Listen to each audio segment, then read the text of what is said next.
he was putting more time into building his spaceship was to not only escape the planet in the hopes of getting the drug that would halt the family's aging process, but to also hopefully get a starship captain to take him to the ice planet so he could free his body before he died. Sheena and the rest of Newton's family thought Newton was probably just dreaming. Sheena urged Newton to go see a psychiatrist, but Newton was afraid to. He was afraid the shrink would tell the authorities that Newton was living in Sardana, and that would be the end of them. A few days after Newton revealed the news to Sheena, he was working away on the spaceship in his garage. When Newton walked out of the garage, Newton looked across the street and to the house Nalab used to live in and saw a pretty girl in a bikini washing her car. The girl was very attractive. When Sheena came out to see how Newton was coming on his spacecraft, she saw Newton looking at the girl, making Sheena jealous. When Newton turned and saw Sheena looking depressed at him, Newton shuddered with depression and anxiety to realize just how old Sheena was getting.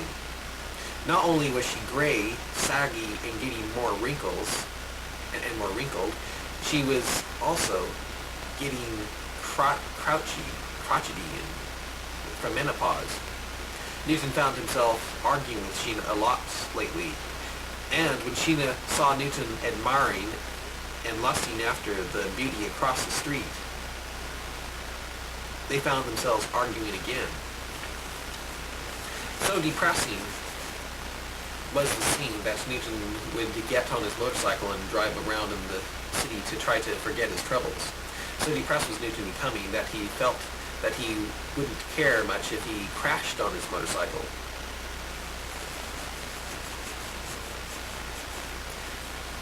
It was nighttime now, and Newton had an urge to get drunk at a bar, but he resisted the temptation and came home, finding Sheena sitting bored in front of the TV again. The news came on, and Sheena became excited when the reporter talked about the war that was taking place between the two prophetic cities. "It's the end times, Newton, the end times," she shouted happily with excitement. "It sure seems like it," said Newton, trying to keep from telling her what Shirley had told him, what Neil had said.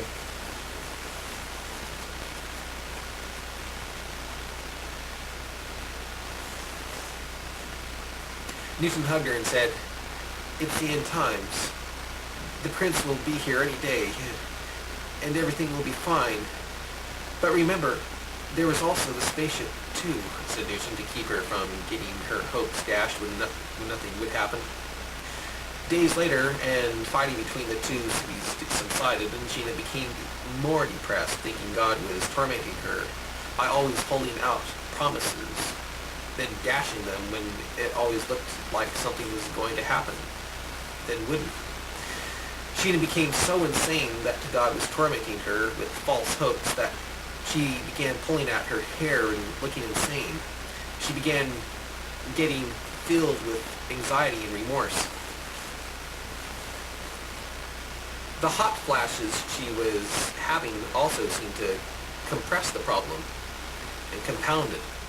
One day, while Newton was working on his craft, he suddenly heard the outer hull of the spaceship being pounded on. Sheena was crying while she struck the hull of the ship, shouting, "Stop! Stop building! Stop building the cursed spaceship! It's killing us!"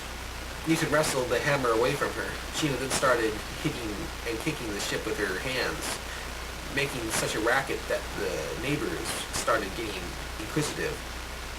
Newton pulled Sheena out of the garage, whispered loudly to be quiet about the spaceship. In the house, Sheena paced back and forth looking crazy. She shouted, "Newton, that craft you are building is keeping God away. The more you build it, the more it keeps God away. Quit building it. Please quit building it." Newton became so depressed to keep her from going insane about the end times that he tried to use shock treatment on Sheena by telling Sheena that the truth about the end of the world. When Newton told her that it wasn't the end times, that the war between the two prophetic countries was just a news way to keep the religious watching the news, and that everything was just a lie, including the holy writings, and that he didn't believe it. He didn't even believe it, which was why he was so desperately building his spaceship, caused Sheena to scream, "Devil! You're the devil trying to deceive me!" She then smiled with joy, thinking it was the end times again, and that Newton's truthfulness was just a result of a lying demon, to get her hopes dashed again. That really was the end times, she thought. Newton started to cry to realize just how insane Caleb had made her by filling her head with false hopes. Newton grabbed Sheena by the shoulders and shouted, "Sheena, forgive me for leading you on. Please forgive me. I should have been more truthful about what I really felt about this whole thing." When Sheena saw how sad Newton was, and how sad Newton was, and that he wasn't some evil, horrible, lying demon, she suddenly realized Newton was telling the truth. Her once beautiful eyes wrinkled up and tears poured out of them. "Oh, Sheena, poor Sheena," shouted Newton, hugging his poor, sad, aging wife. Newton heard crying in the other room and went to investigate. Matt Jr. was laying on the floor, depressed as hell. "Matt, forgive me," begged Newton. In the nighttime, Newton managed to round up his whole family. Matt was drunk and stoned on something, and Shirley was stuffing her face with ice cream, getting fatter every minute.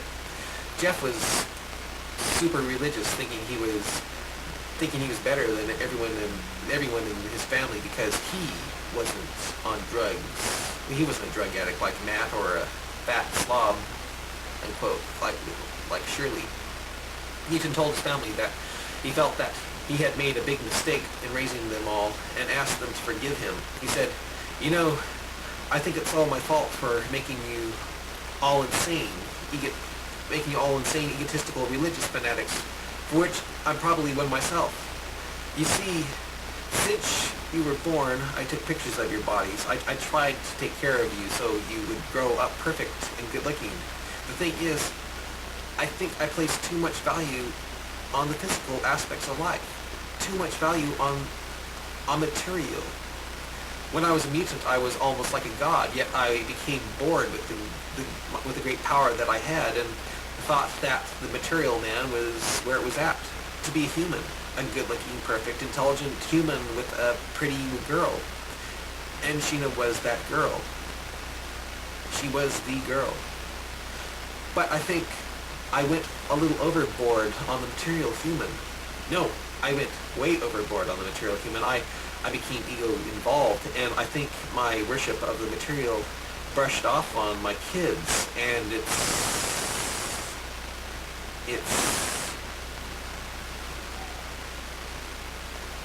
it made you all self-centered, so self-centered that all you could think about was yourself. I made you so self-conscious that all you ended up with super egos, Sheena especially. Now there's nothing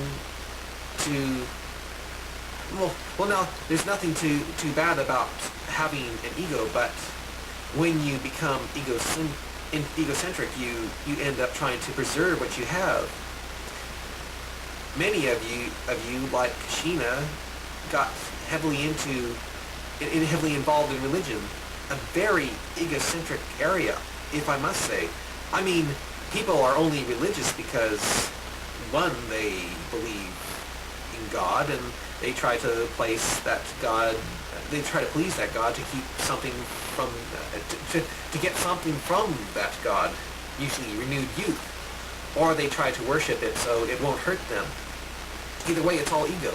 And once that ego is threatened with the reality that God might not care about them, or that God doesn't exist, or whatever the case, then the self-centered, egotistical, religious fanatic goes insane, like Sheena did earlier, shouted Newton angrily. Then, how can we be less self-centered, asked Shirley sadly. I don't know. I really don't have any answers. I thought I did, but I'm lost too. Yeah, screamed Matt with a sweaty, balding, ugly head. Newton then shouted, "You are only screaming because you are self-centered, and you and all of us will continue to scream, or at least have the urge to scream as long as we stay self-centered." "How can we not be?" cried Sheena. "How can we not be?" "Well, we are now all headed for death, aren't we? Soon we won't be self-centered. So why don't we get all our attention and focus drawn on things that are eternal and won't pass away, like God. God should be first, because the concept of God will never die. We will die, but not God." "What if you don't believe in God?" asked Shirley. "Well, then you will remain miserable because you will be self-centered, and you will remain depressed and continue to become more depressed as you watch yourself continue to age." A few days later, Newton and family were devastated when Matt Jr. deliberately OD'd on drugs and booze. It can't be. It just can't be," said a shocked Jeff at the dinner table several days later. "Newton didn't feel like eating. I never should have spoken my mind," said Newton, feeling guilty and destroyed. Shirley cried as she stared at the wall, feeding her face. "When do you think Mom will recover?" asked Jeff. Newton cried and laughed at the same time and said, "When she quits being self-centered?" Newton found himself getting into a vicious argument with Shirley over self-centeredness. "You're stupid, Newton. I hate you for being my dad. Hate you.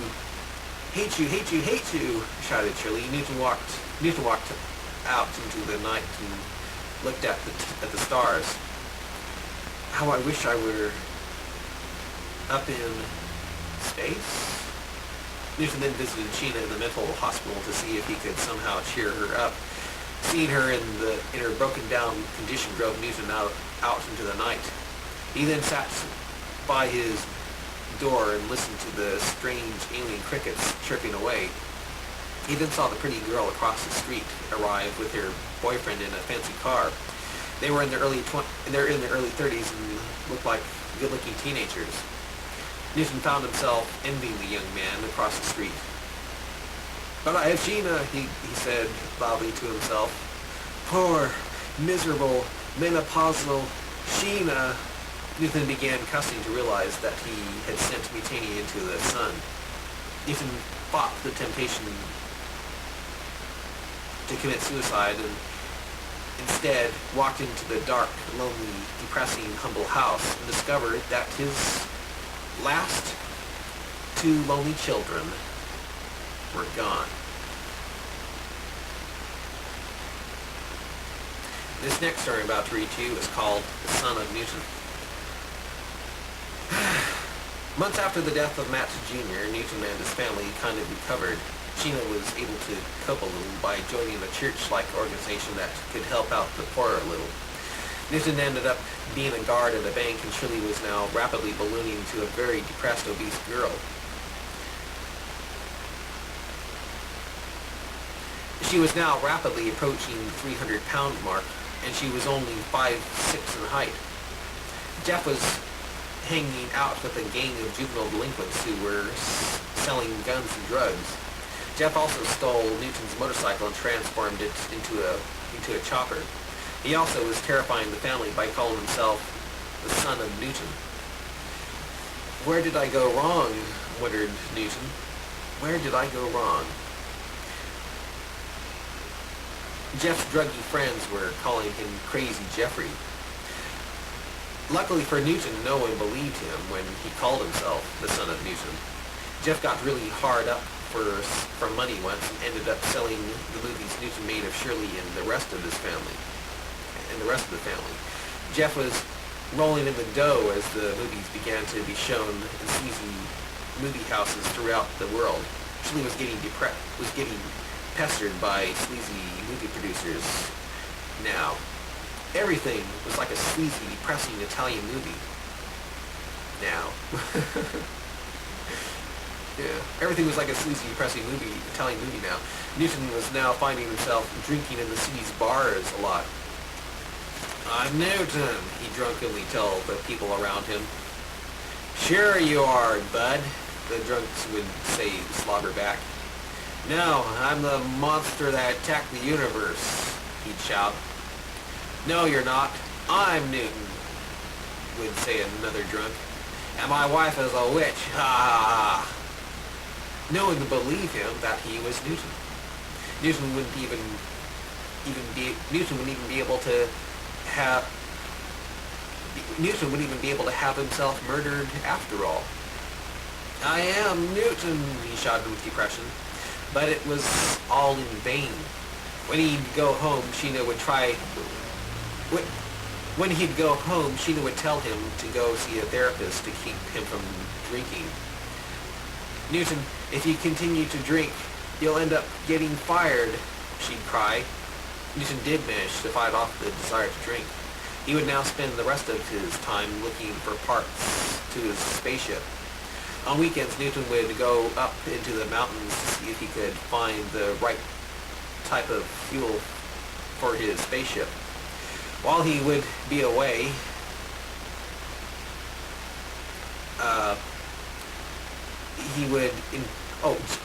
while he would be away, Jeff would invite his delinquent friends over and have parties in the house that would drive Sheena up the wall. She'd complain, of course, but it wouldn't have any effect on Jeff because Jeff would be stoned much of the time. Jeff was now 16 and looked 16. All the creeps he hung around with were in their late 20s and 30s, yet they looked like big, bad children, most of them. Sheena lost her mind one day when she yelled at Jeff to turn down the music, and one of Jeff's friends said, "Hey, like my great-grandma doesn't like..." Sheena lost her mind one day when she yelled at Jeff to turn down the music, and one of Jeff's friends said, "Hey, like my great-grandma doesn't like loud music either." "Great-grandma, great-grandma," she kept on shouting. "Well, you are, aren't you?" asked Jeff's friend. "No, she isn't," shouted Shirley. "Hey, are you Jeff's mother?" asked another kid. "Mother? Mother?" shouted Shirley, her eyes filling with tears. She quickly ran into the room screaming. The delinquents just laughed. Jeff just sat back in the seat listening to the heavy lyrics of the music. When Newton came home and heard about how Jeff treated Sheena and Shirley, he shouted at him never bring his friends over again, and that if he did, he'd beat him up. "Okay, Daddy-O," Jeff would say, "and I want you to apologize to us for treating us so crappy. So crappy. Hey, Newton, Daddy, it's not my fault that I'm like, well, this way. You're the one that made me self-centered." Newton would blink his eyes and say, "Oh yeah, that's right. But could you at least lay off the pressure on your mom and sister?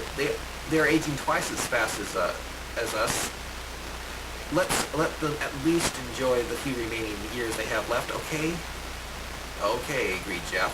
Jeff agreed that he wouldn't bother and humiliate or cause pain to the family anymore, but his friends made that impossible. Jeff was just too much of a pleasure seeker to end up being good and obedient. He saw his friends getting drunk, sexing it up, and creating havoc. Such problems were just too exciting for Jeff to turn down. And the loud rock music continued to be felt in the Branco household. Things didn't get any better. Jeff got into gang fights. The Branco's house became a secret den of drug connections and weapons selling. Shirley complained about the music again, but she was laughed at by Jeff's friends. One of Jeff's friends said, "If you weren't old, you would enjoy this music." "Yes, that's right," said another friend. She's just jealous because she's old." If she were young, she'd have as much fun as us. Turn off that music, it's hurting our ears, complained Shirley.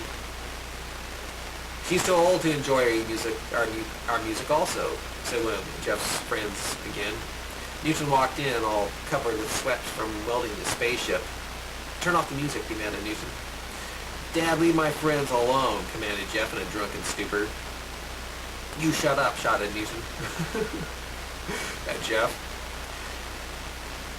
I want you and your friends out of here, and I don't want you to ever play your loud music in here again. Why don't you try to make us, Newton, said one of the hoods, showing his teeth. Newton acted like the name Newton wasn't in his name. Newton acted like the name Newton wasn't his name by not acknowledging it. There were 5 hoods, not counting Jeff. I'll call the police if you don't leave my house, warned Newton. What a pussy. He needs the police to settle his problems, said one of the hoods, making the others laugh.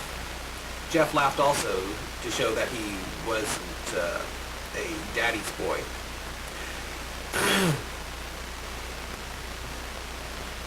Jeff, you laughed too? Newton couldn't believe it. He was totally crushed. Sheena started crying. Shirley just looked angry. Okay, if you think so little of your daddy, Jeffrey, then get out of here too. Get out of here too, shouted Newton with hurt anger. Jeff started to leave. You're not going to let your daddy push you around, are you? Asked a shocked peer. Jeff's eyes widened. He then sat down in the seats Newton liked to sit in the most, then put his feet on the expensive coffee table Sheena loved. Newton brushed the sweat from his brow, then got an idea. He laughed and said, My, Jeff, your friends have really got you trained. Are you going to be rewarded with a drug after this trick you just performed with them? Oh, haha, my, Jeff, your friends have really got you trained. Are you going to be rewarded with a drug after this trick you just performed for them? Jeff looked humiliated, then just smiled like it didn't faze him. I guess the music has already destroyed our son's hearing, my dear, Newton said to the crying Sheena. We're still not getting out of here, Newton, shouted the punk again. Or we'll tell the authorities who you really are. Newton laughed and said, I'm pretty sure the authorities will believe you. The sarcastic remark angered the punk, and he went to Newton's refrigerator. Don't you dare take another beer, Tunnel, or you'll what? Asked the punk, showing his teeth. Or you'll what? I'll do this.